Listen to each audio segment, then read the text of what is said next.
Good morning, friends. I don't know when you're going to watch this, but it's morning for me. It is Christmas week and I can't sleep for lots of reasons, and I love to bake at Christmas time and haven't had a chance to do that yet, so I thought this morning is the morning for that, and I'm making Nana's famous pumpkin bread. I have made this as gifts for years and years and years, and it may be that you want to turn the video off right now because it's seeing the sausage made, right? You might not want to know, but you might also really want to know. Let me show you the recipe. This is the recipe from a phone call with my Nana, and I called her when I was in college 30 years ago and said, "Hey Nana, I want to make pumpkin bread. Can I have your recipe?" And so she rattled it off to me, and here we are. So it has been well loved. It has been oiled and applesauced and pumpkined, and the numbers are fading, but I know what they are, and I'll put them down in the comments below. I'm actually doubling the recipe today, and so I've gotten out the monster bowl and the regular size bowl. And this is one of those that you really do need to use two bowls and measure out things, that kind of stuff. So I've got a ton of spices. I've got nutmeg, almond, allspice, cinnamon, clove, a little salt in just regular flour. And I actually need to add 3 more cups to that, because I'm doubling it, right? So let's get 3 more. But I don't know about you, but especially if I'm doing a double batch and I'm doing so much, I like to do half the flour, get the spices in, get the baking soda in, get the baking powder in, fluff it with a fork so that it looks not completely white, but has lots of specks in it. But I like to do it half and then get the other half in. I just think it mixes better that way. That's just one of my own kind of baking quirks. And that way there's no chance that you're not gonna have the baking soda and the baking powder mixed in well. Keep calm and have a cup of, that's what we're doing this morning. So that's all of that done. And then in here, I've got 1 very large can of pumpkin, and I'm about to put in another. I do not use pumpkin pie filler. I use the pumpkin out of the can, which people will say, oh, that's not always pumpkin. It can be squash.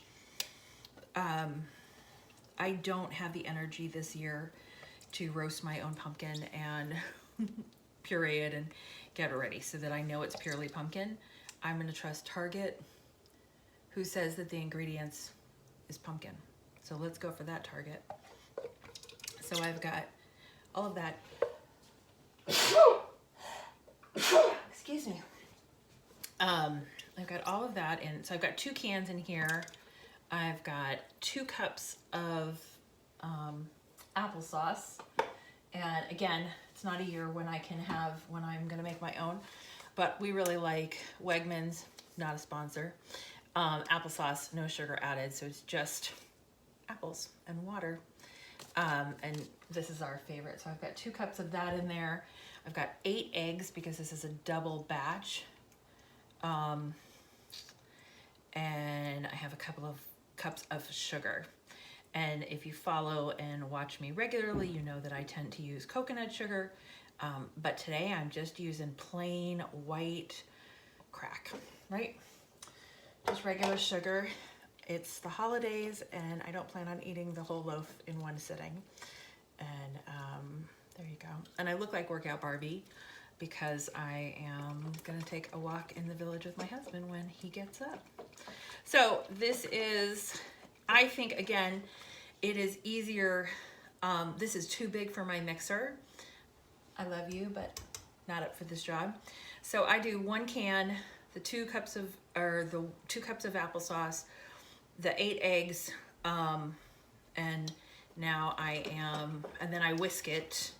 And so then I'm ready to put the second can in.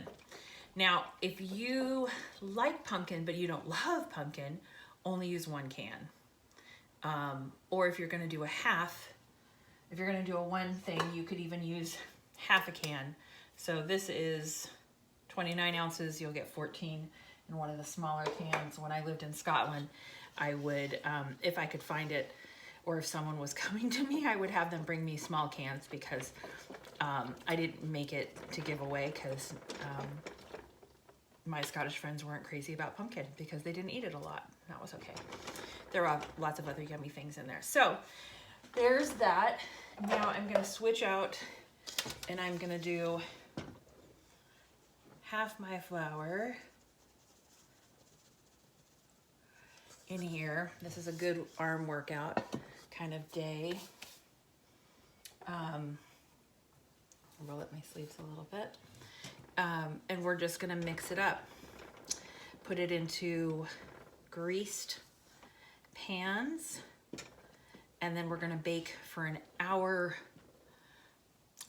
almost an hour and a half. I always check at the 45-minute mark, and if they need aluminum tents, then I tent them so that they don't burn. Sometimes the top, you gotta be really careful because this is a really moist bread, and so you really wanna be testing it. There's usually like a really good kind of crust and kind of like peak at the top of it that you can stick either a knife or a skewer in so you can see if it's coming out dry. If it comes out dry, your bread's done. If it's not, you need to keep baking it. It's at 350. And it also depends on how many loaves you have in the oven.